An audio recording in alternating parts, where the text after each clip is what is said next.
vous, les programmes d'action pour le climat actuels permettent-ils de suffisamment lutter contre ces inégalités de genre?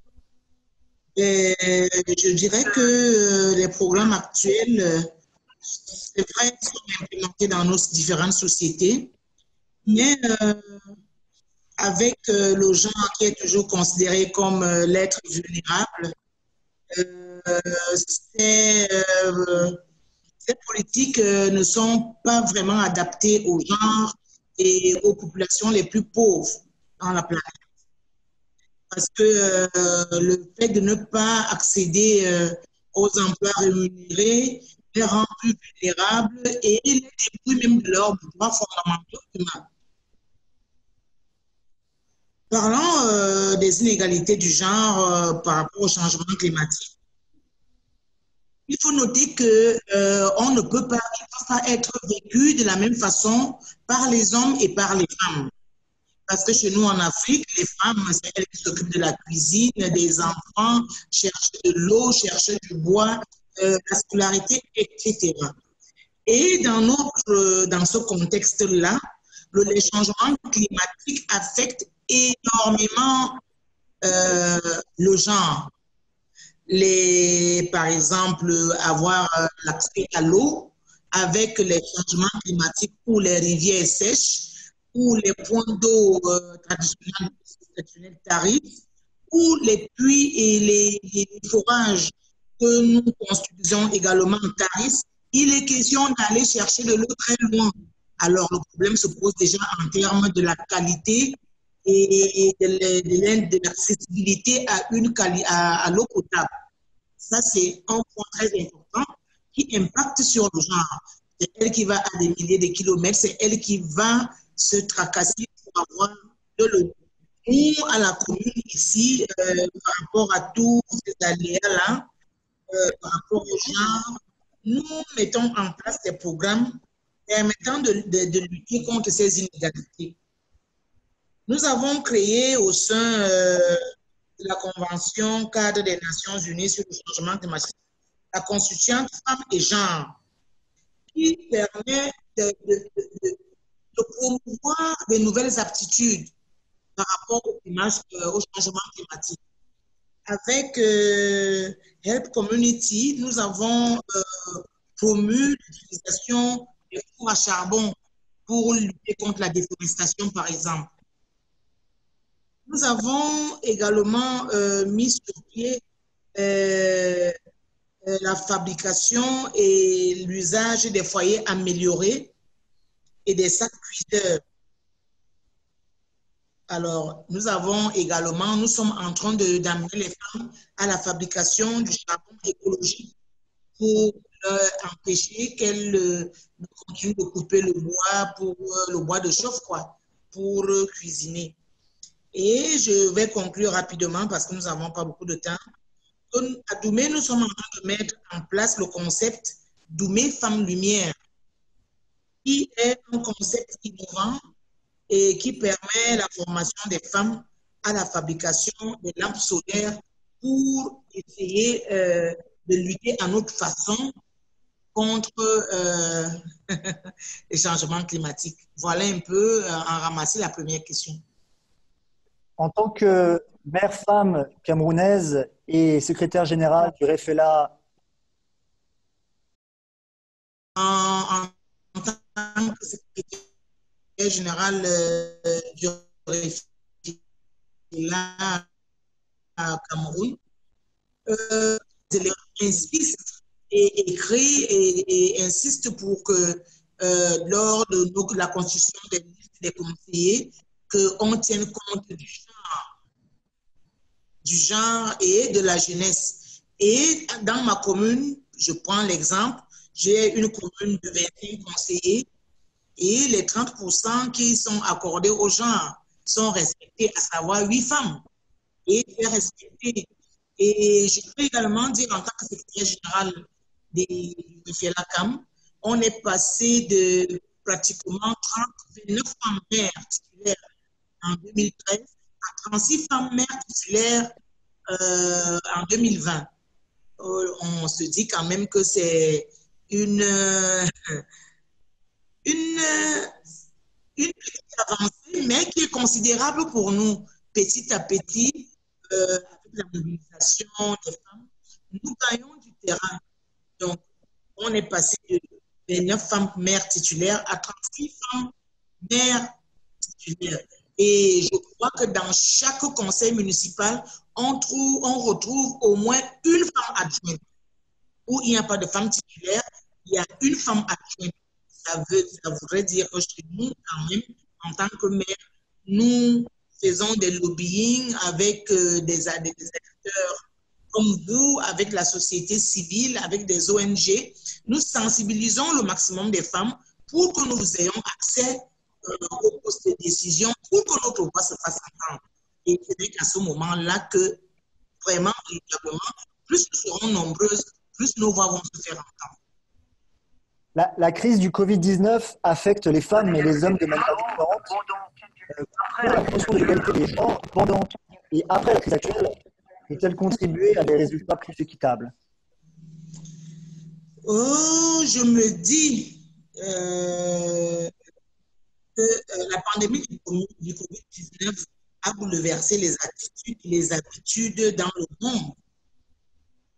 Depuis près de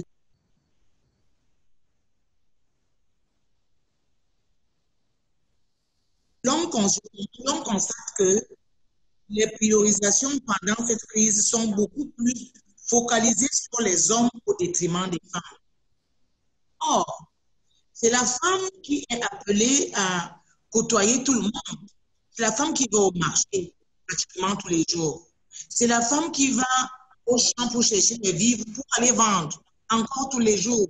C'est la femme qui a les enfants. C'est la femme qui amène les enfants dans les hôpitaux. C'est la femme qui s'occupe, bref, qui est toujours au centre des préoccupations.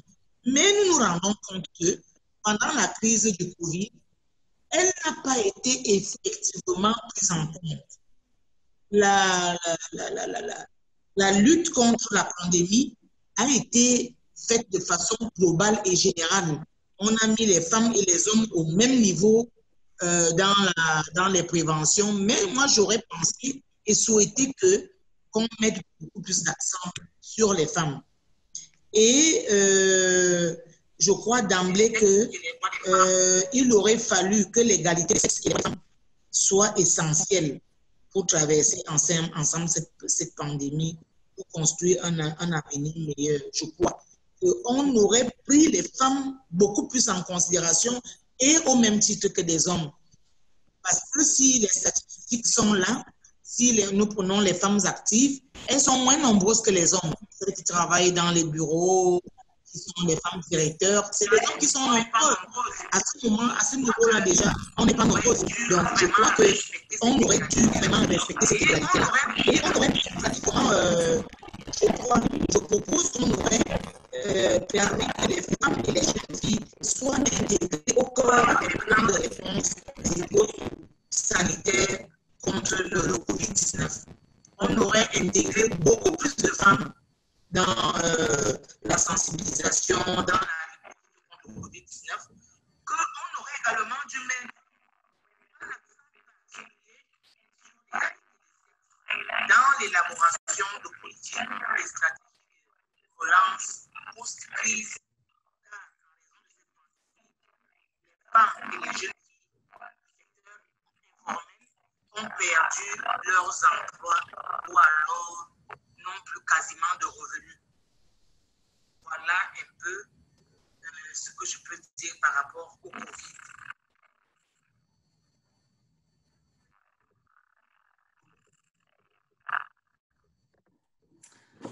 Hi everyone, we must apologize for the bad quality. Pour la qualité de la vidéo, vers la fin, nous avons eu un petit problème technique. Par chance, nous avons avec nous Madame le maire aujourd'hui et je voulais simplement demander à Madame le maire de conclure peut-être notamment sur la partie de la vidéo qu'on n'a pas pu entendre à cause de la qualité du son.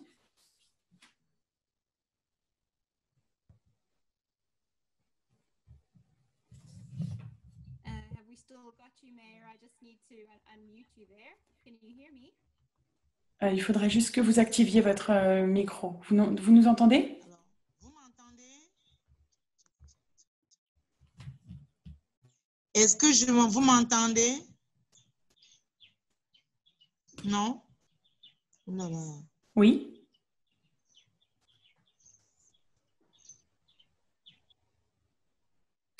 Okay. Okay. I think we have some issues there. Apologies again. Désolée, je crois qu'on a un petit problème de son. On va peut-être continuer avec notre programme pour l'heure.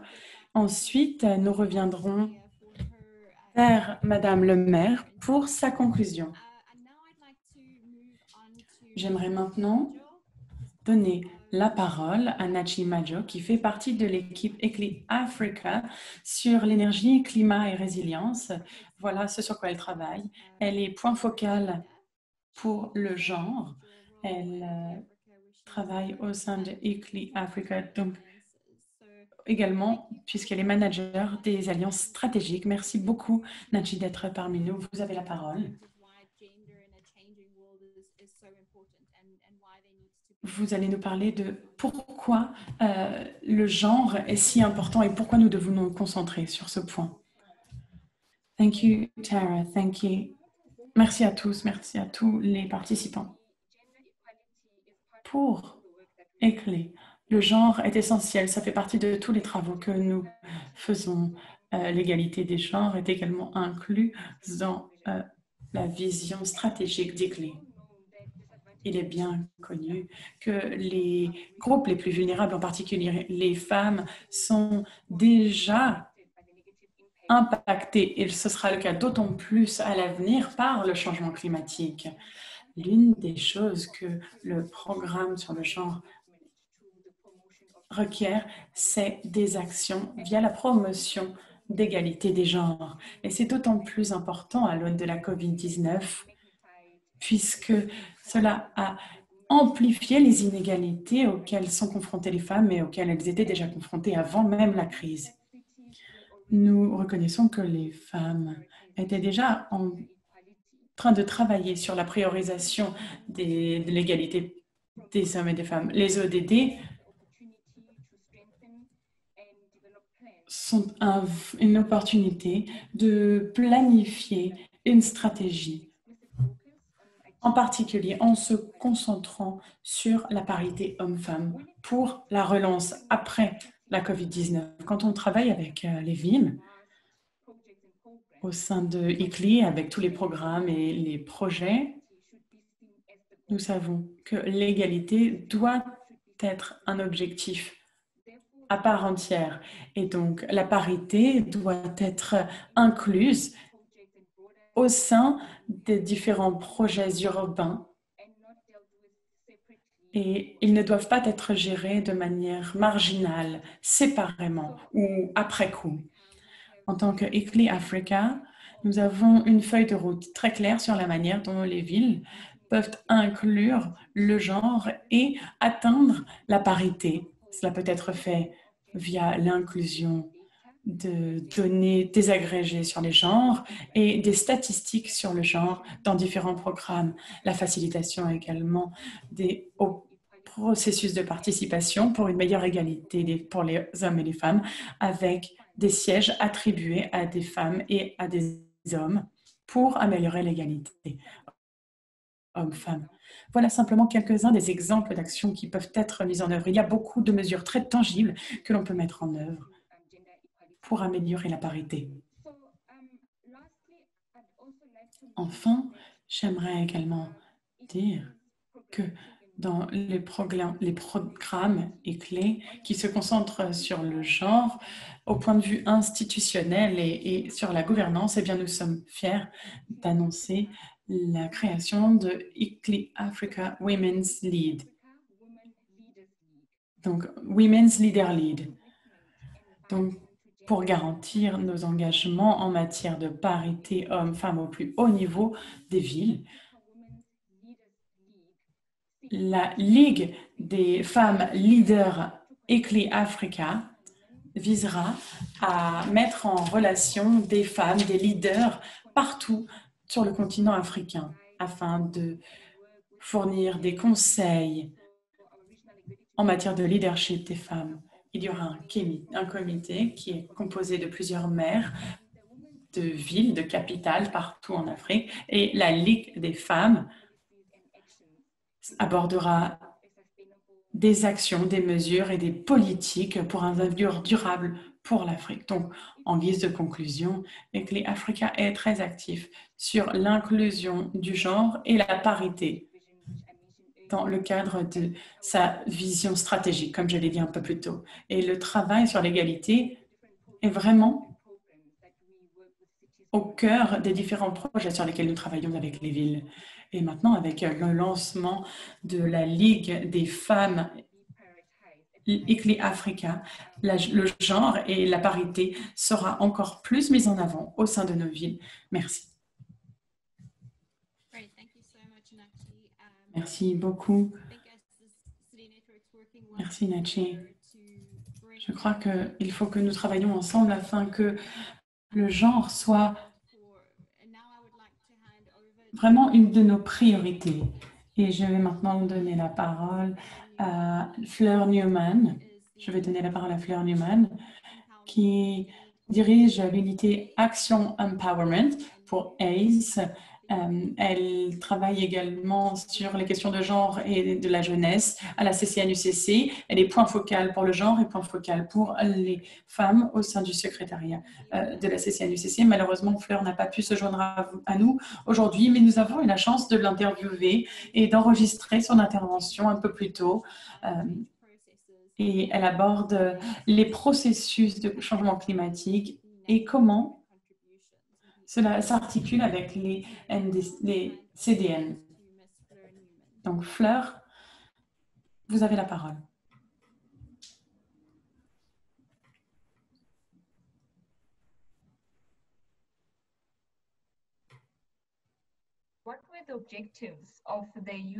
Quels sont les objectifs du plan d'action pour l'égalité entre les sexes de la CCNUCC qui courait pour 2017-2019 et quels ont été les résultats de ce plan depuis qu'il a été adopté?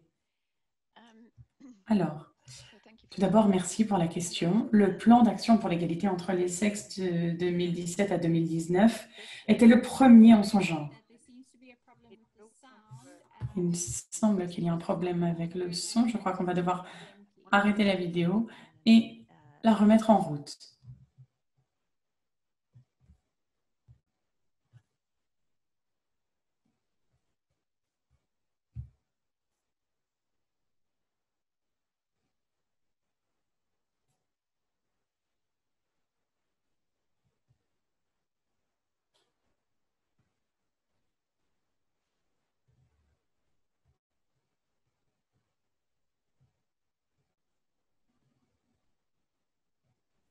Of the UNFCCC's Gender Action Plan that was for the year 2017 to 2019.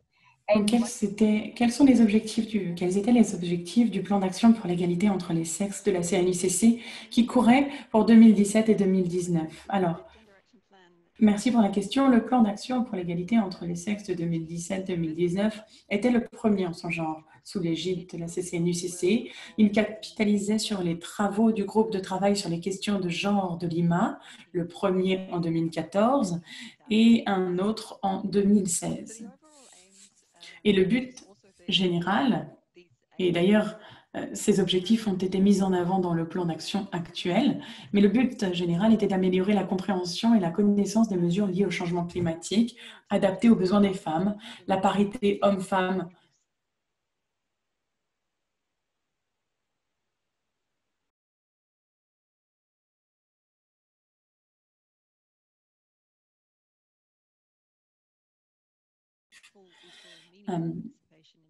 et la participation entière, égale et fructueuse dans le processus de la CNUCC via des activités organisées autour de 5 domaines de priorité. Ces priorités ont été identifiées comme critiques afin d'accélérer la mise en œuvre des mesures et des politiques liées au changement climatique adaptées aux besoins des femmes.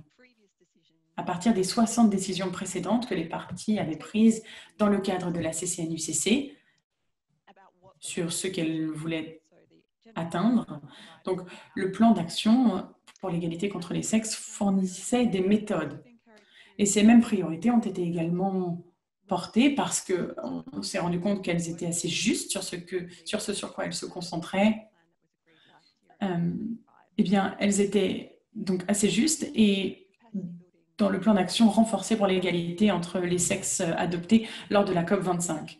Donc, il y avait le renforcement des capacités, la gestion des connaissances et la communication, l'équilibre entre les sexes, la participation des femmes dans les positions de leadership, et ce domaine reste d'ailleurs un champ sur lequel nous devons particulièrement nous concentrer dans ce processus.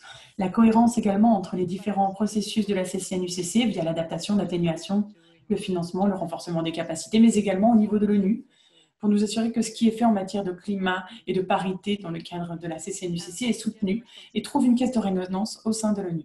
La quatrième, c'est la mise en œuvre et les moyens de mise en œuvre adaptés aux besoins des femmes dans ce contexte, à savoir les moyens de mise en œuvre, le financement, le renforcement des capacités, le transfert et le développement technologique. Et le suivi et le reporting, c'est le cinquième pilier sur lequel le processus s'appuie. Le reporting, les pays font, ou plutôt rendent des comptes sur leurs efforts en matière d'atténuation et d'adaptation, et donc c'est un élément essentiel. Alors, pour ce qui est de la troisième, ou plutôt la deuxième partie de la question, des résultats, alors, on a observé une augmentation du nombre de pays qui cherchent activement à inclure les questions de parité dans les CDN et dans leurs plans d'adaptation nationaux. Et quant à savoir si c'est le fruit du plan d'action pour l'égalité entre les femmes, c'est assez dur à dire. Mais cependant, ces 5 dernières années, on a constaté un changement dans la manière dont les pays perçoivent les politiques et les mesures climatiques adaptées aux femmes. Non seulement pour ce qui est lié aux droits, bien entendu, mais il y a une question de droit des femmes, mais ce qui est un aspect inhérent, bien entendu, mais ils prennent de plus en plus compte du fait que cela influe sur l'efficacité des politiques et des mesures climatiques. D'accord? Super, donc il y a eu de vrais progrès et c'est la parfaite transition pour nous. Pour ma prochaine question, vous avez parlé du comment et de la méthode. Alors, est-ce que vous pouvez peut-être nous en dire un peu plus sur le processus nationaux et internationaux et comment ils peuvent mieux soutenir les CDN, donc les contributions déterminées au niveau des pays, adaptées aux besoins des femmes? Alors, il faut tout d'abord de la sensibilisation et du renforcement des capacités. Ça, c'est toujours en cours. Continuer, du moins. Ceux qui travaillent sur les questions climatiques comprennent pourquoi la parité est pertinente. Et ça, c'est nécessaire. Mais également, ceux qui travaillent sur la parité et l'autonomisation des femmes, il faut qu'ils comprennent qu'il est essentiel de travailler également sur les politiques et les mesures climatiques. Donc, la sensibilisation et le renforcement des capacités doivent être faits à tout niveau, non seulement au niveau international, mais également au niveau international, local et régional. Le deuxième aspect, c'est qu'il faut faire du plaidoyer pour un soutien interne en faveur de la contribution des femmes et des associations sur le terrain, car ces associations travaillent depuis des décennies sur la parité homme-femme, mais aussi les actions au niveau local sur le changement climatique. Et elles ont une expertise, ces associations, et des connaissances, et ça c'est précieux, surtout à l'heure où nous cherchons de nouvelles solutions et des solutions différentes au changement climatique. Le troisième domaine, c'est l'amélioration de la coordination et au sein des mécanismes et des institutions pour nous assurer qu'il y a une intégration verticale et horizontale qui soit systématique. Cela ne doit pas dépendre des décisions politiques, ou peut-être au début, mais pas à long terme du moins. Donc, il faut vraiment que ce soit intégré au sein des institutions. Mais à nouveau, il doit y avoir une meilleure coordination entre ce qui est fait au niveau national et local. Et il faut également qu'il y ait les ressources adéquates. Donc, bien entendu, les ressources provenant de financement climatique, mais également des budgets nationaux. Et donc, les budgets liés aux questions des genres s'appliquent aussi au travail lié au climat. D'accord? Très bien. je crois que pour s'assurer que cela se réalise, il faut une vraie action sur le terrain. Et vous avez d'ailleurs mentionné l'intégration horizontale et verticale. Vous avez également mentionné le budget. Est-ce que vous pourriez nous expliquer un peu le type de mesures que les villes peuvent prendre afin de contribuer à l'atteinte des objectifs mondiaux en matière de parité, notamment dans le cadre des actions liées à l'atténuation et à l'adaptation? Oui, c'est une chose de savoir ce que l'on veut, c'en est une autre de le concrétiser. Je crois que les villes sont en position parfaite pour faire le pont entre les actions et les mesures climatiques au niveau national et au niveau local. Les gens vivent et travaillent en ville, donc il y a une vraie opportunité d'inspirer les gens pour qu'ils opèrent les changements nécessaires. D'ailleurs, on a vu pendant la crise sanitaire de la COVID-19 que les gens peuvent se révéler en temps de crise et être à la hauteur des défis auxquels ils sont confrontés et prendre des mesures collectives au niveau des communautés qui n'auraient peut-être pas été prises par le passé. Et on a vu ça partout dans le monde. Et on a observé ça partout en Afrique et dans le monde. Et les villes doivent en particulier, et surtout cette année, parce que les pays sont en train de réviser les CDN, mais de toute façon, c'est un processus continu, donc ça doit être fait tout le temps. Mais en particulier cette année, les villes doivent s'impliquer activement dans un processus de planification climatique dans le cadre de la Convention et de l'accord de Paris. Donc les CDN, les plans d'adaptation nationaux, les stratégies long terme, et fournir aux citoyens de tous horizons des opportunités de participer à ces processus. Les villes ont les infrastructures et la manière dont elles sont organisées a tendance à offrir un espace plus facile pour l'expression des citoyens que les processus gouvernementaux. Par ailleurs, les villes sont l'endroit parfait pour incuber l'innovation, les solutions radicales nécessaires pour faire face à l'urgence climatique. Je crois qu'il y a un problème de connexion. Malheureusement, nous allons devoir arrêter la vidéo ici, mais c'était très intéressant d'entendre ce que Fleur Newman avait à dire, en particulier lié à la sensibilisation et au renforcement des capacités à tout niveau. Le besoin de renforcer les structures institutionnelles et comment intégrer de manière pleine et effective au niveau horizontal et vertical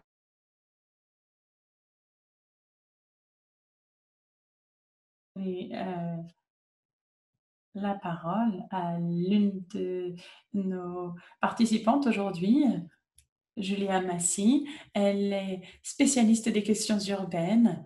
Elle est responsable du programme mondial Cities for Women à l'Alliance des villes, la Cities Alliance. Nous sommes ravis que vous soyez parmi nous aujourd'hui, Julia. Nous avons hâte d'entendre ce que vous avez à nous dire pour cette session. Bienvenue. Merci beaucoup, Tara. Bonjour à toutes et à tous. Merci, Julia. Alors, pour commencer, je vais commencer avec ma première question pour vous. On a entendu parler de l'importance du genre au niveau international.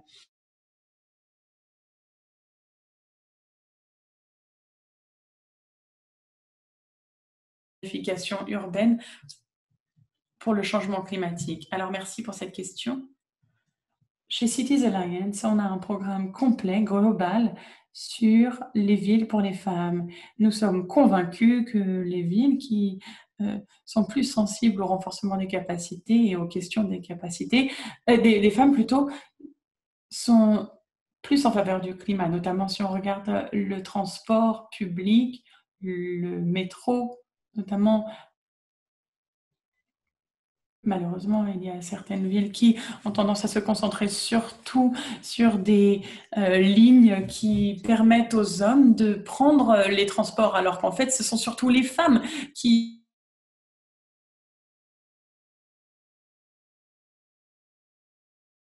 pendant leur trajet, elles font de petits trajets. Donc, de manière générale, les transports publics ne sont pas élaborés pour les besoins des femmes. Il faut que les besoins des femmes soient plus adaptés aux femmes. Et d'ailleurs, si c'était le cas, on aurait plus d'usagers des transports publics. Il faut améliorer de manière générale la mobilité. Les villes travaillent de plus en plus sur la mobilité pour le travail.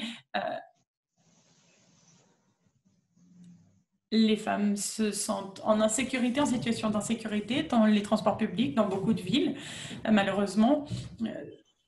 Donc, les villes ne s'adaptent pas assez aux femmes. Donc, il faut travailler sur des politiques qui encouragent les femmes à plus travailler et à plus se sentir en sécurité.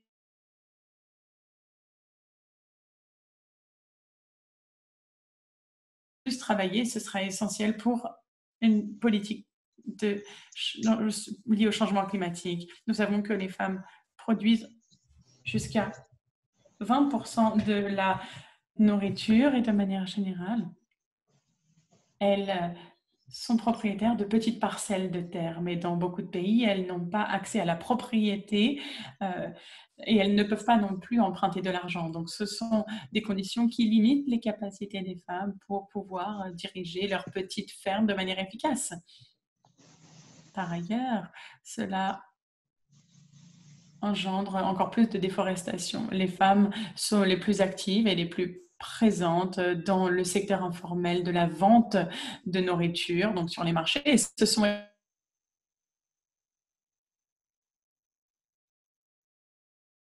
alimentaire européenne, il faut inclure plus les femmes, ainsi les systèmes alimentaires seront plus directs et plus durables. On peut continuer même avec l'éducation, l'accès également à la santé reproductive et si on autonomise les femmes et qu'on investit dans les femmes pour les services destinés aux femmes, eh bien, nous pourrons réduire la croissance démographique. Bien entendu, la démographie, c'est un aspect important du changement climatique. Donc, autonomiser les femmes, ça signifie également une croissance démographique peut-être un peu moins importante. Ça, c'est un exemple. Mais on peut continuer avec le secteur de l'énergie, la consommation de l'énergie.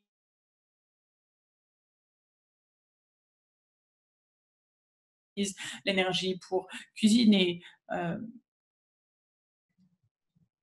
Et on a besoin d'une énergie plus propre pour l'environnement et pour tous. Et ça continue. Et je crois que la planification urbaine, c'est ce que nous faisons. Cela peut donner une approche holistique à ces secteurs, ces différents secteurs, pour identifier quelles sont les implications du genre en matière de développement au niveau des villes, mais également en matière de changement climatique, afin de nous assurer que nous avons une approche intégrative, une approche inclusive, et qui inclut tous les acteurs au niveau des villes dans la planification. Donc, pour répondre à votre question, c'est essentiel de prendre en compte la question du genre dans la planification urbaine. Oui, et de la même manière que le changement climatique et la planification du changement climatique à différents niveaux au sein des villes est essentielle et qu'elle doit...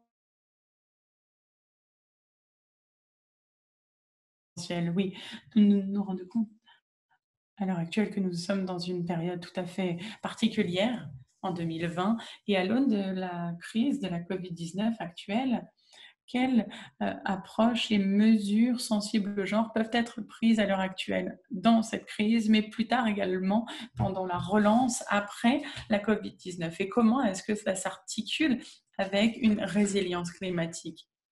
Alors tout d'abord, j'aimerais vous dire que le changement climatique est une crise qui a été faite par les hommes. Et donc, il nous faut impérativement une réponse collaborative. Et grâce à notre travail au sein des villes, partout dans le monde, nous le voyons, les femmes sont les plus vulnérables au changement climatique et aux risques liés au changement climatique. C'est également le cas pour la COVID-19, qui n'a fait que rendre plus visibles encore les inégalités hommes-femmes. Les impacts économiques sont les femmes qui sont le plus représentées dans les secteurs informels. Donc, elles sont plus exposées. La violence domestique également, qui paraît très éloignée de la réalité, mais cela a augmenté à cause souvent des... les violences domestiques augmentent en période de catastrophe naturelle, mais également pendant la COVID-19. Et les femmes sont celles qui, pour 80% des foyers, vont chercher l'eau. Donc, quand on parle des ressources, les femmes sont les plus impactées, mais les femmes sont également en première ligne du combat contre le changement climatique et contre la COVID-19, parce qu'elles ont parfois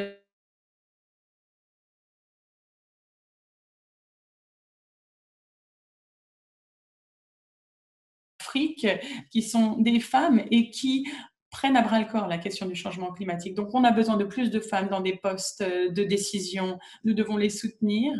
Et comme nous l'avons dit, il faut avoir plus d'expérience et d'expertise en matière de questions de genre dans la planification, notamment la planification urbaine et climatique. Il faut également des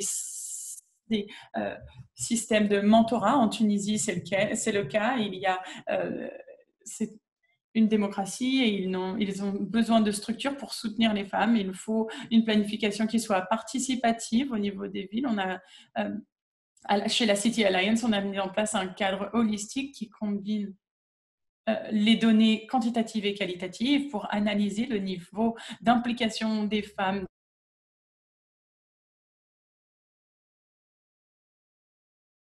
des villes et au niveau national, et nous soutenons également les initiatives menées par des femmes pour meilleure résilience. Et nous avons plusieurs programmes que nous soutenons en Afrique, mais également au Bangladesh. Donc, ce sont des initiatives qui sont menées par des femmes pour la sensibilisation. Pour ce qui est de la COVID, chez City Alliance, on est très impliqué dans les réponses à court terme. Nous nous concentrons sur les pays où nous avons une présence comme la Tunisie, le Libéria, l'Ouganda. Nous travaillons sur la distribution d'équipements médicaux, mais nous travaillons également, comme toujours, avec les communautés, les dirigeants des communautés pour la distribution d'équipements médicaux. Nous élaborons des femmes avec un espace pour leur période menstruelle, avec plus d'intimité. Nous savons que les femmes ont un rôle essentiel pour arrêter la propagation du virus, et donc nous travaillons constamment avec les communautés, nous travaillons avec les radios, avec les chaînes de télé pour les sensibiliser autant que possible.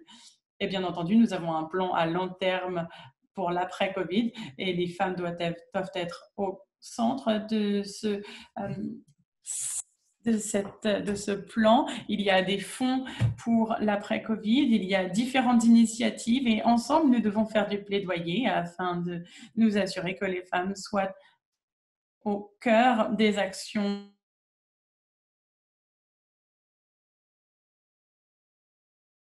pour le plan de relance. Nous travaillons en Gambie, en Ouganda à nouveau, en Tunisie également, et au Bangladesh pour développer et analyser et évaluer l'impact de la COVID-19, quelles sont les priorités en matière de parité hommes-femmes dans ces endroits, dans ces pays, et nous faisons la planification en fonction de cela.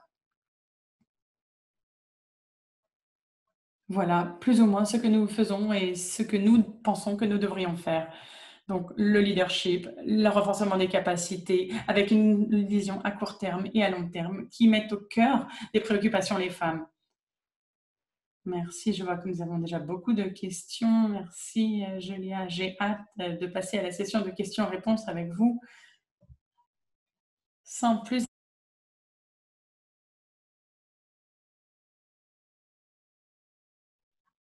La directrice de Surge Africa pour nous parler. Donc, Nazrine est directrice exécutive de Surge Africa, et j'aimerais savoir ce que vous pensez des données et comment les données peuvent améliorer la communication dans le cadre de la planification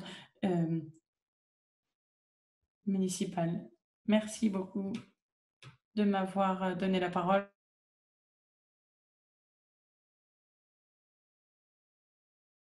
Nous entendons. Maintenant, nous nous entendons. Parfait. Alors, je crois qu'il y a 4 aspects distincts. Tout d'abord, il faut s'appuyer sur la science pour vulgariser nos connaissances afin que tout le monde, quelle que soit la région et le secteur dans lequel ils évoluent, comprennent les informations. Lorsqu'il y a des informations, la manière dont on le dit, la manière à qui on fait parvenir cette information, c'est essentiel que quand on parle du changement climatique, que l'on arrive à attirer l'attention des gens et que ce soit adapté à leur contexte. Chaque région, chaque tribu a sa propre vision des rôles des différents des hommes et des femmes. Donc, il est essentiel de prendre cela en compte et de prendre les particularités de chacun.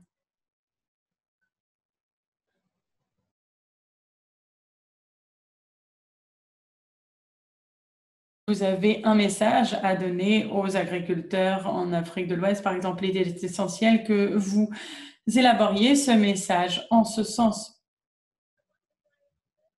Donc, la sensibilisation et le plaidoyer sont nécessaires, mais il faut le faire de manière personnalisée, vous assurer que le message est bien reçu.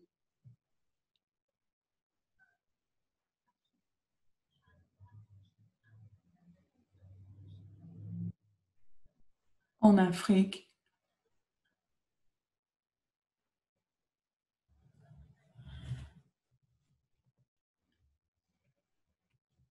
il faut renforcer les stratégies. Il faut inclure les stratégies dans ce contexte.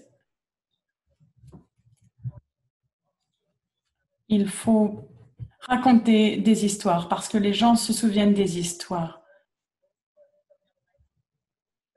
Des récits tragiques, mais également des récits positifs. Par ailleurs, il faut impérativement avoir une communication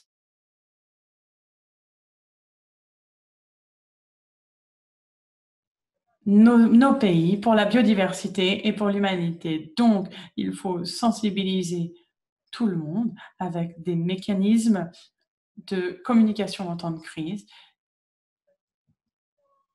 Il faut impérativement que la communication en temps de crise soit incluse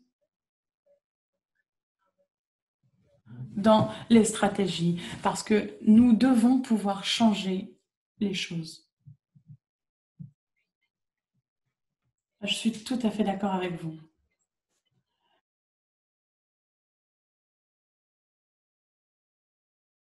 Nous faisons chez Clé Africa, c'est vrai qu'il faut raconter des choses et des choses qui parlent aux gens et parler de choses concrètes afin que les gens puissent comprendre ce dont nous parlons. Des choses qui touchent les gens. J'aimerais maintenant vous demander comment, à votre avis, les dirigeants des villes à l'avenir, en particulier les plus jeunes, comment est-ce qu'ils peuvent travailler en collaborant pour assurer la résilience des villes au changement climatique.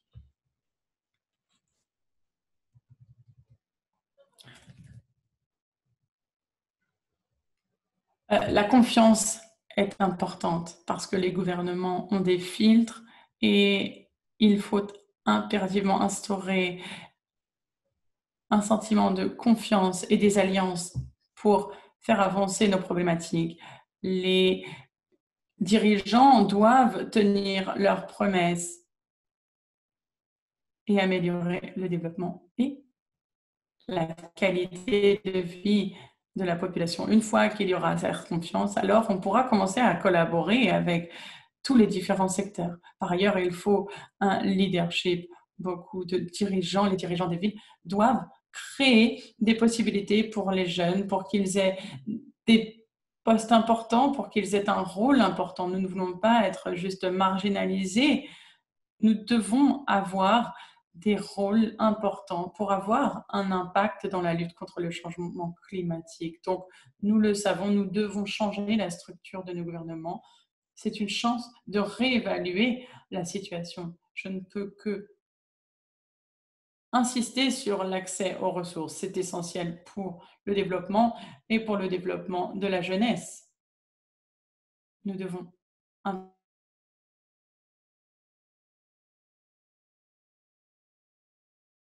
soit le moteur du développement et de l'innovation. Il faut du leadership, des ressources pour les jeunes. Je crois que ce sera le socle de la collaboration. Merci beaucoup. Nous le savons, par rapport au changement climatique, nous sommes tous impactés, tout comme la crise de la COVID-19, la pandémie à laquelle nous sommes confrontés. Nous sommes tous impactés et il faut collaborer et nous avons tous un rôle à jouer. Alors merci beaucoup de nous avoir parlé de ces 3 composantes qui sont essentielles pour permettre une meilleure collaboration entre différents partenaires. Merci beaucoup Nasrin. Et j'aimerais maintenant vous montrer une vidéo. J'ai eu l'honneur d'interviewer Gifty Nadi, directrice régionale adjointe pour l'Afrique au C40 du Climate Leadership Group. Je l'ai interviewée un peu plus tôt cette semaine. Elle avait beaucoup de choses à dire. Malheureusement, elle ne pouvait pas être présente aujourd'hui pour tout le webinaire. Donc, nous avons une vidéo à vous montrer. J'espère que la technologie sera avec nous. S'il y a un problème avec la vidéo, alors nous avons beaucoup de questions qui nous ont été posées dans l'espace de discussion. Donc, nous pourrons passer à cela. On va commencer donc avec la vidéo. Si cela ne fonctionne pas, eh bien, nous passerons à la session questions-réponses directement.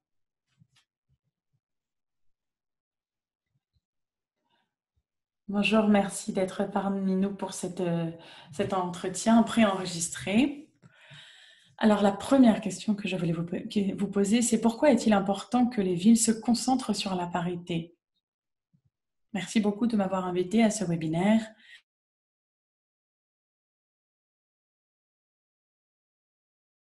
Travailler sur l'égalité de manière générale pour créer un environnement plus sûr et plus inclusif.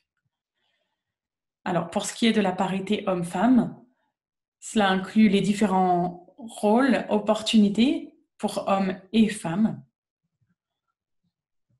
et les différents thèmes et services qui sont pertinents pour les femmes et les hommes.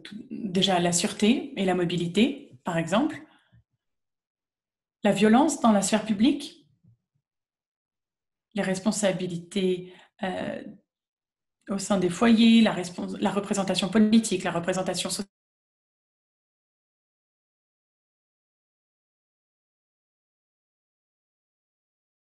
Des hommes-femmes. Merci. Alors, pour développer ce que vous venez de dire, qu'est-ce que, à votre avis, cela implique de prendre des décisions sensibles au genre dans le cadre de politique, dans la recherche et dans les mesures liées au changement climatique? Alors, les politiques climatiques abordent la notion d'accès aux services, aux ressources, aux infrastructures dans de nombreux domaines. À titre d'exemple, l'accès au logement, à l'énergie, au transport, à des services de gestion des déchets, ainsi que des systèmes de réduction des risques liés aux catastrophes naturelles. Donc, les politiques et les décisions climatiques qui prennent en compte les besoins des femmes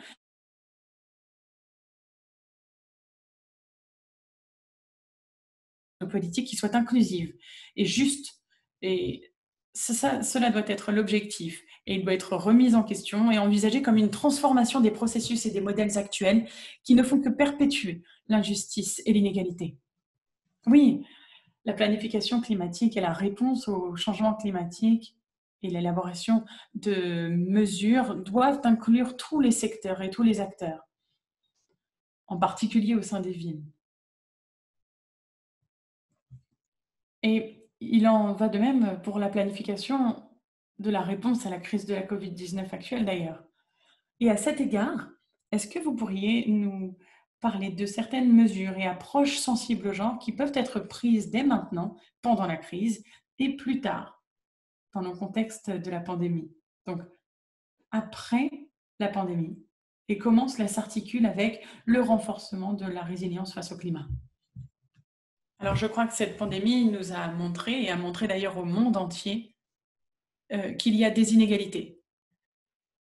Elles ont été exacerbées d'ailleurs et elles sont d'autant plus visibles, que ce soit lié à la question du genre,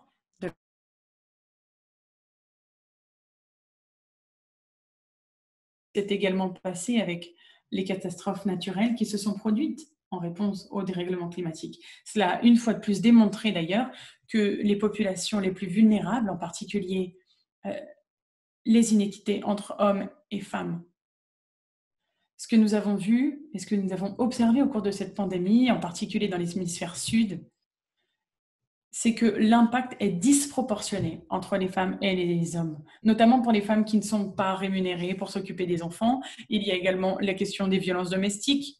Comme vous le savez, les points faibles des systèmes de soins en Afrique ont de la même manière exposé les populations les plus vulnérables. Donc, vraiment, cette pandémie, elle a affecté les femmes de manière disproportionnée par rapport aux hommes, en particulier dans leur vie active. À titre d'exemple, il y a des travailleurs informels à Addis Abeba, où je suis basée. Il y a de nombreux foyers qui ne laissent plus rentrer chez eux les travailleurs informels, comme c'était le cas par le passé, parce qu'ils ne veulent pas être exposés au virus. Donc, ce sont souvent des femmes, ces travailleurs informels, et donc ça engendre une perte de revenus pour ces femmes. Les femmes également, qui sont à la tête d'entreprises ou de commerces de petite taille,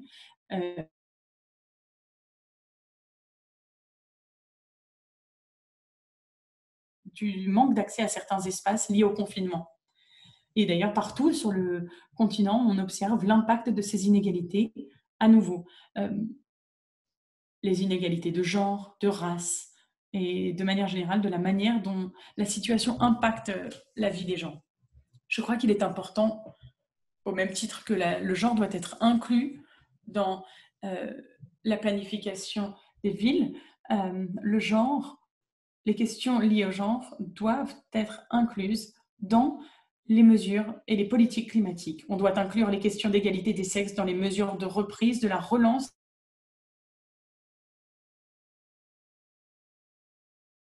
de leadership, comme ce que l'on est en train d'essayer de faire pour les mesures liées au climat au niveau des villes. À cet égard, j'ai plusieurs exemples. L'initiative Les femmes pour le climat, donc Women for Climate, du C40. Un peu plus tôt cette année, il y a un programme de mentorat pour les femmes qui a été lancé à Freetown. C'est d'ailleurs une femme qui dirige la ville de Freetown, tout comme à Addis Abeba. Et il s'agit d'un programme de mentorat qui autonomise les femmes à des postes de leadership pour qu'elles deviennent des mentors pour des plus jeunes femmes dans différents secteurs sur les questions liées au développement durable et au changement climatique. Donc, de la même manière que pour la crise de la COVID-19, il faut un leadership qui soit inclusif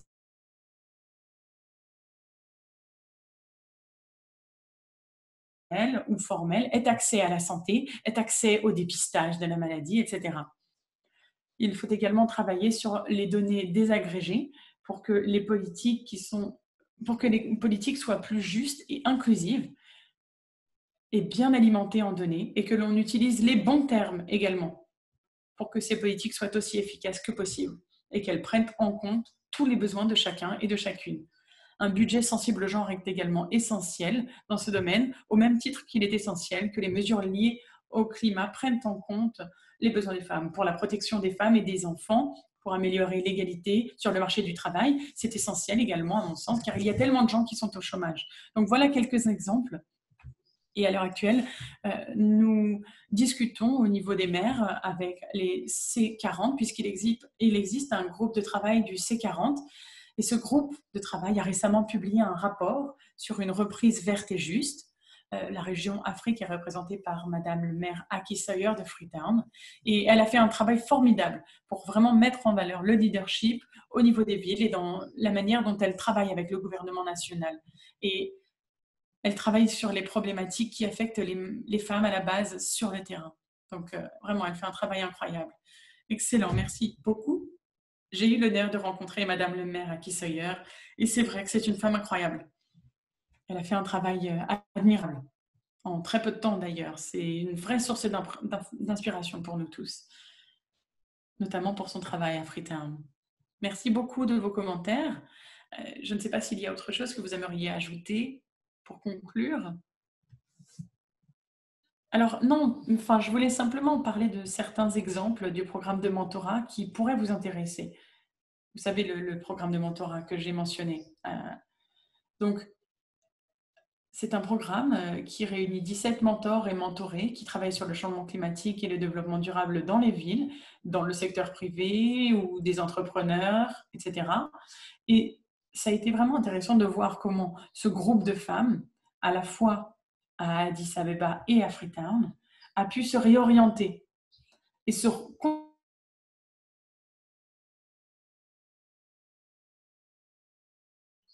Donc, dans ce groupe de femmes, il y en a qui travaillent sur la gestion des déchets avec les masques qui jonchent les rues et des enfants qui sont là et qui n'ont pas forcément d'espace où jouer et on les retrouve à jouer, ces enfants, dans la rue avec ces masques. Et donc, des choses qui sont en lien avec l'environnement, mais également avec la COVID-19. Elle se penche sur la question des femmes, des enfants et comment ils peuvent être impliqués dans le nettoyage des espaces, comment les sensibiliser également aux questions environnementales. Donc, ça a vraiment été intéressant de voir comment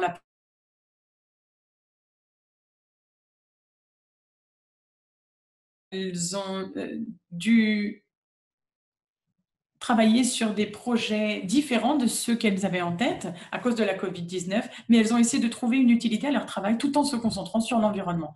Et elles ont pris en compte le contexte de la COVID-19 et se sont adaptées et réorientées vers une reprise verte. Merci beaucoup, merci. Merci à l'équipe technique qui travaille pour s'assurer que les vidéos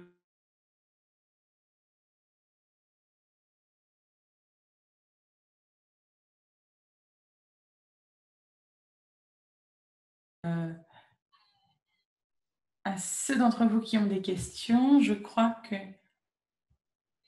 la maire de Doumé est à nouveau parmi nous. Et d'ailleurs, il y a une question de Jimmy Omal qui nous vient tout droit d'Ouganda.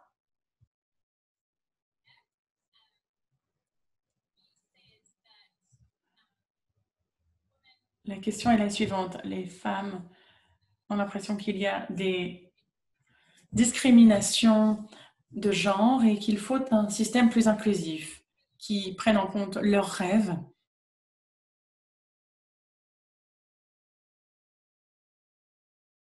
D'action sur le changement climatique. Et il y a beaucoup d'inégalités au niveau des communautés.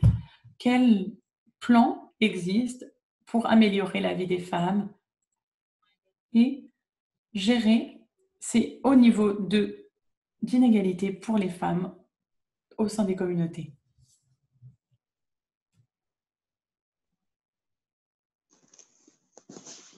Alors, j'ai déjà merci de me passer la parole. Dans les communautés, vous savez que nos sociétés sont hiérarchisées chez nous en Afrique. Alors,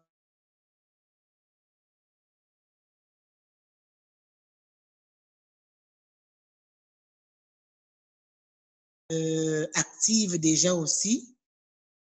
Et pour qu'on se retrouve généralement, on a créé ce qu'on appelle le réseau des femmes. Donc, moi, je suis la présidente. Nous sommes près de 6000 femmes. Et elles sont organisées par antenne et par village. Pour parler des changements climatiques, nous commençons par nous parler entre nous, les présidentes d'antenne, elles sont 36. Lesquelles présidentes d'antenne vont relayer sur le terrain aux différentes associations et qui vont permettre à ce que nous soyons au même niveau d'information et au même moment. S'agissant maintenant de la structuration de ma commune, administrativement, je fais tout pour que nous soyons la parité entre hommes et femmes soit respectée. La preuve, pour l'exécutif que nous sommes, je suis le maire titulaire plus 2 adjoints hommes. Le secrétaire général est une dame. J'ai 1, 2, 3, 4, 5, 6. pratiquement une dizaine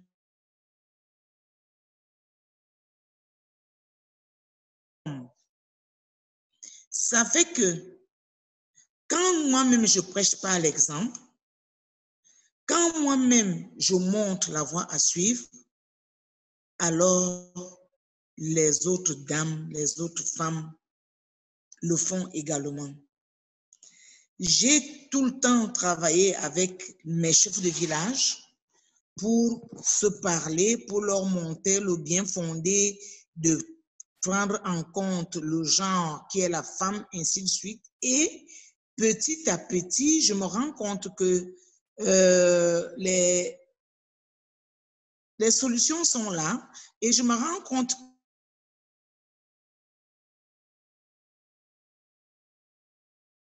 et ça fait que chaque fois que même les chefs veulent s'adresser à la population, on intègre les femmes, on appelle les femmes et les femmes sont consultées. Je crois pour ma part, étant une commune forestière, que nous avons travaillé beaucoup dans le changement climatique parce que les femmes rurales le vivent et le ressentent vraiment. Les saisons sèches sont plus longues, les feux de brousse dévastent tout, il n'y a pas d'eau, les rivières tarissent,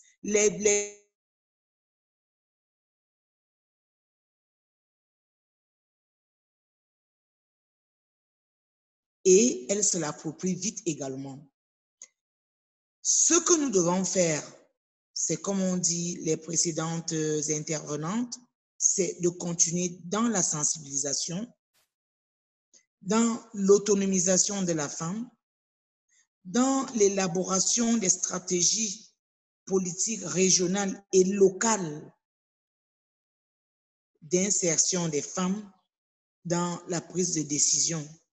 Et ce n'est qu'à ce moment-là que les femmes, étant elles-mêmes actrices, vont amener les autres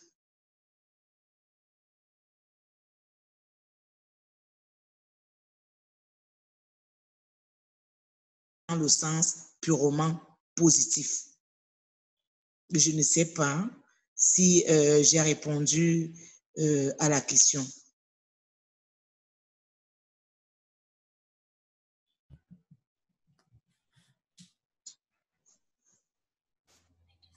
Merci beaucoup, Madame le maire. Effectivement, vous avez répondu à ma question. Merci. Et j'aimerais également dire que nous avons une question tout à fait pertinente qui nous provient de Turkey Bernard. Bernard, je crois que j'espère avoir bien prononcé votre nom. Il ou elle parle de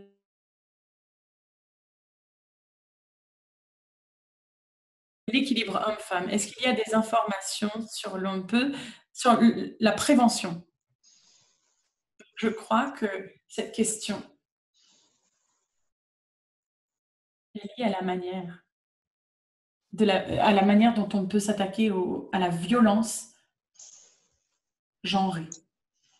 Oui. Et la prévention. Oui, il y a la prévention, il y a un travail en amont, étant donné que c'est l'homme au masculin qui est généralement au début de tout. Quand je convoque des réunions, nous les faisons. Il y a des réunions que nous tenons avec les hommes pour qu'on se parle, pour qu'on se comprenne et qu'ensemble nous trouvons la bonne stratégie. Donc, il y a un travail de prévention. Il y a un travail de prévention en amont. Il faut dire que par rapport au changement climatique, quand nous parlons de déforestation, les textes déjà camerounais, les textes de loi interdisent la coupe sauvage, le braconnage, ainsi de suite.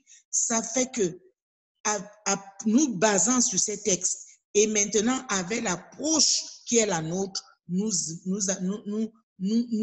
attelons à prévenir les feux de brousse, à prévenir d'autres catastrophes. Seulement, la pandémie du Covid est venue nous montrer d'autres façons de faire et qu'à l'avenir, nous devrons vivre avec.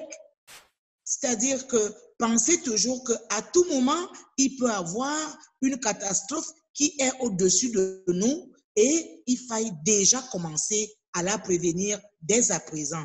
Et la prévenir dès à présent, c'est sensibiliser la femme qui est au centre de tout. La sensibiliser des comportements nouveaux, des habitudes nouvelles, des aptitudes nouveaux également et des façons de faire également nouveaux. Et ça, nous sommes en train de le faire actuellement, nous sommes en plein en train de le faire. Et vous avez vu, moi j'ai vu par exemple chez moi, avant même qu'on ne sorte les masques, parce que nous avons sensibilisé beaucoup le confinement, tu voyais une maman qui mettait son bébé au dos et qui le couvrait avec le pagne. C'est-à-dire que tu voyais seulement l'enfant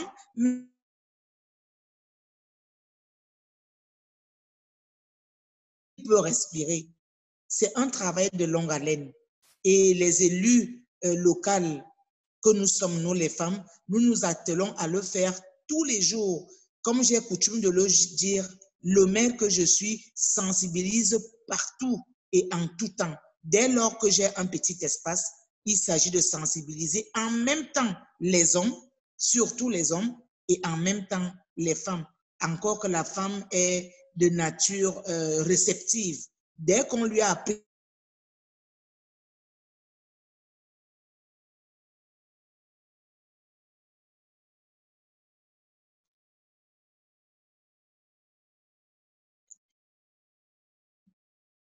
Gaëta, merci Merci beaucoup. beaucoup, Madame le maire. Merci. J'aimerais maintenant poser une question à Julia Massé. Fleming pose la question suivante. Merci de vos présentations, c'était très intéressant. J'aimerais comprendre ce qui est fait pour augmenter les zones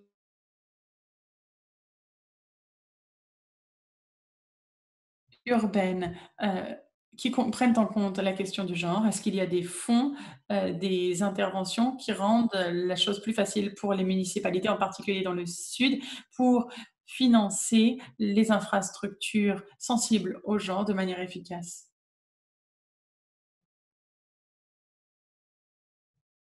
Julia, votre micro n'est pas activé. Alors, nous travaillons sur des budgets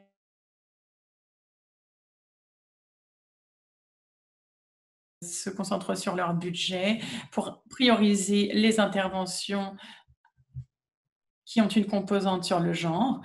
Et pour les villes, comme je l'ai dit, nous soutenons les initiatives à la base sur le terrain. Donc avec des ONG, on travaille toujours avec les constituantes, avec les associations créées à la base.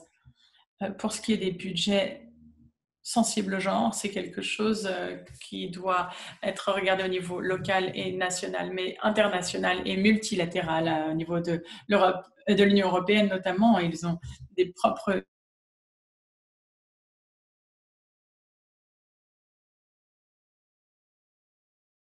pas de l'argent sur la question des genres et l'inclusion du genre dans les politiques. Je crois qu'on n'arrivera jamais à nous attaquer à ce problème, à savoir les inégalités de genre structurelles. Donc nous devons impérativement mettre des ressources. Donc l'aspect financier, les financements sont essentiels. Merci beaucoup, je suis tout à fait d'accord avec vous. La semaine dernière, ou plutôt au précédent webinaire, nous avons parlé de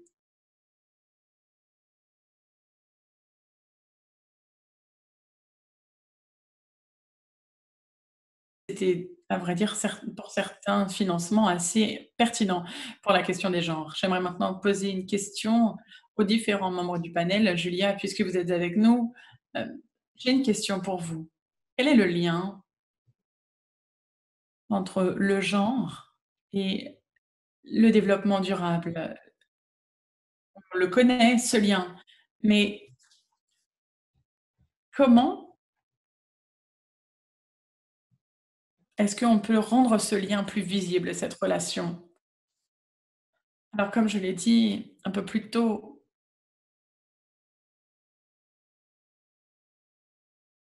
les certifications notamment, ça signifie, comme je l'ai dit, qu'il y a un problème lié à la production alimentaire. Donc, la production alimentaire, c'est lié au fait que les femmes n'ont pas accès à la propriété foncière. Quand on parle de la violence, on a de plus en plus de tensions au sein des foyers après une catastrophe naturelle. C'est toujours le cas et la COVID-19 n'est pas une exception. Donc, il faut prévenir ces chocs et en même temps soutenir les plus vulnérables pour qu'ils soient plus résilients au choc et au choc climatique. Et donc,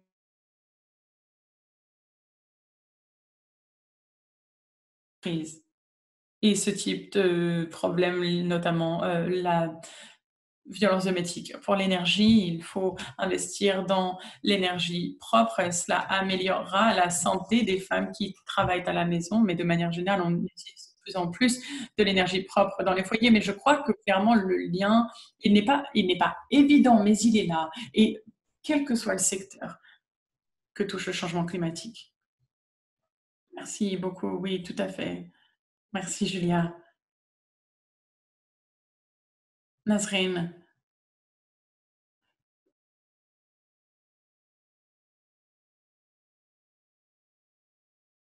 Les femmes apportent et ont apporté lors de la pandémie de la COVID-19. Et il faudrait qu'il en soit de même pour le combat contre le changement climatique. Alors, est-ce que vous avez des exemples de la manière dont les jeunes prennent à bras le corps la crise actuelle ou des exemples de jeunes qui s'attaquent au changement climatique? Alors, je crois que l'année dernière, il y a eu une augmentation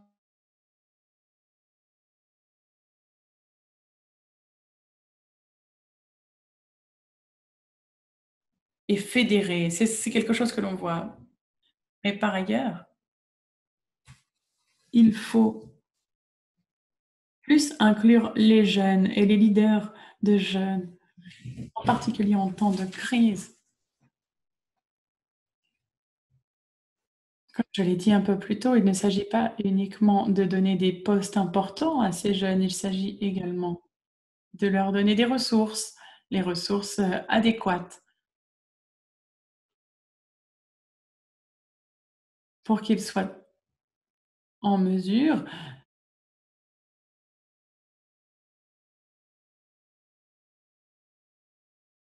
qu'ils veulent mettre en place ne sont pas suivies pour un manque de ressources notamment. Donc,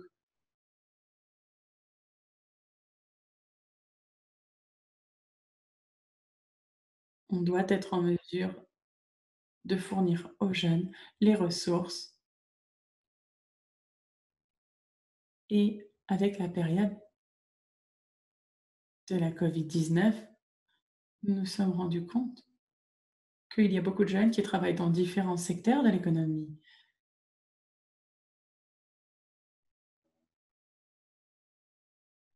Et ils ont arrêté leur travail et ils ont commencé à faire du travail de bénévole pour répondre aux besoins de base, de première nécessité. Donc, je crois que les jeunes ont un vrai rôle à jouer. Merci beaucoup, Nasrine. Je crois qu'il y a également un commentaire qui a été fait dans l'espace de discussion qui est très pertinent et j'aimerais le lire à toutes et à tous. C'est Bertha Chiroro qui l'a écrit. Je ne sais pas d'où Bertha vient, mais elle dit qu'il est vrai que lorsque nous renforçons l'autonomie des femmes et que nous sensibilisons à l'égalité des sexes, les avantages connexes des politiques sensibles à la dimension de genre garantissent que tout le monde puisse en profiter et que toute la nation, tout le pays bénéficie des politiques sensibles à la dimension de genre et au climat d'intégration. Et au climat plutôt. Et donc, il faut une meilleure intégration de ces questions. parce que c'est bénéfique à toutes et à tous. Mais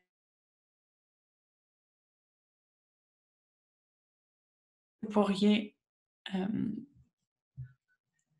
commenter ce qui a été dit lors de ce webinaire. Merci Tara, merci à tous les membres du panel. Je vous ai écouté et je dois avouer que j'ai beaucoup appris cet après-midi de tous les membres du panel et même en lisant les commentaires dans l'espace de discussion, toutes les informations qui ont été fournies, c'était très intéressant. Il y a plusieurs choses qui m'ont vraiment frappé. Tout d'abord, j'ai entendu beaucoup de personnes qui ont fait référence au besoin de continuer le renforcement des capacités et la sensibilisation. Ça, c'est essentiel. Mais je sais également que ce webinaire et le titre, c'était notamment comment passer de la théorie à l'action. Donc, je sais que chacun des membres du panel a essayé de parler de la concrétisation des actions.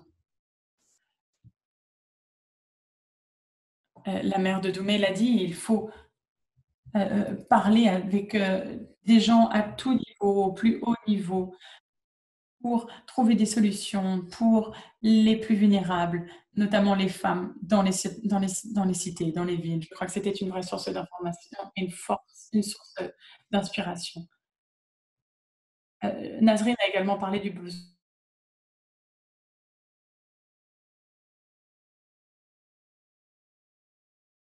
de communiquer sur les questions de genre. J'aime également ce qui a été dit sur la relation de confiance à instaurer. Je crois qu'il faut surmonter certains obstacles liés au genre. Et je crois que pour ce faire, il faut créer ce lien de confiance entre les communautés et les gouvernements. Et je crois que c'est essentiel. Par ailleurs, quelqu'un a également parlé des financements, des ressources également. Je crois qu'il faut qu'il y ait des actions, des mesures qui s'attaquent aux inégalités.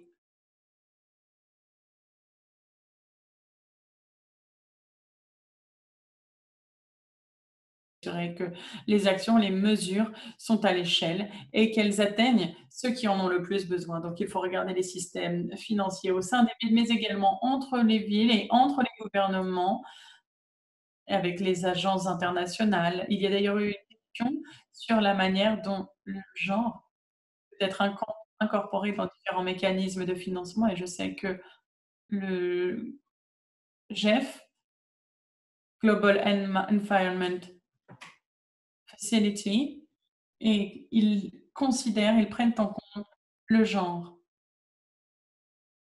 dans leur financement, dans leur mécanisme de financement. Donc, je crois que la sensibilisation, ce sera toujours essentiel. Mais ce qui m'a paru vraiment rafraîchissant et revigorant dans cette présentation et dans ce panel, c'est que les ressources sont essentielles et les mécanismes structurels sont essentiels pour s'assurer qu'il y a un accès au financement et aux bonnes structures pour des actions du changement climatique qui soient sensibles au genre. Par ailleurs, j'ai été très frappée par un commentaire sur les héros de la COVID-19.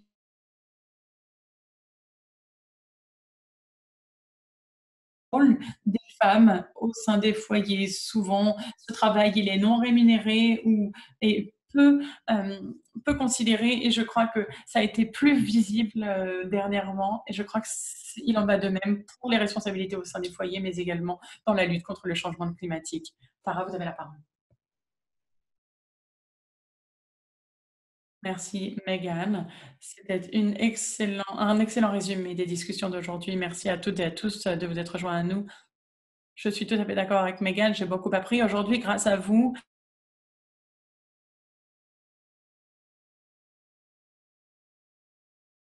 Nous aimerions également vous donner les dates de nos prochains webinaires. Ça pourrait vous intéresser. Ce sera en août sur la localisation des ODD et des leçons tirées de l'Afrique du Sud. Le 4 août, on aura également les solutions basées sur la nature, les opportunités et les défis pour les villes africaines, le 11 août. Le 18 août, cartographie des bénéfices de la nature, l'utilisation des données spatiales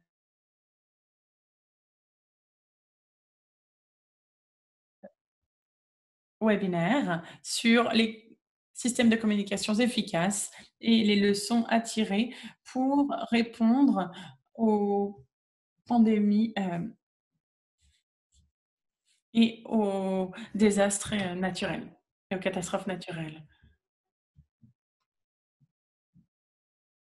Il y a également des ressources, des liens qui sont ici.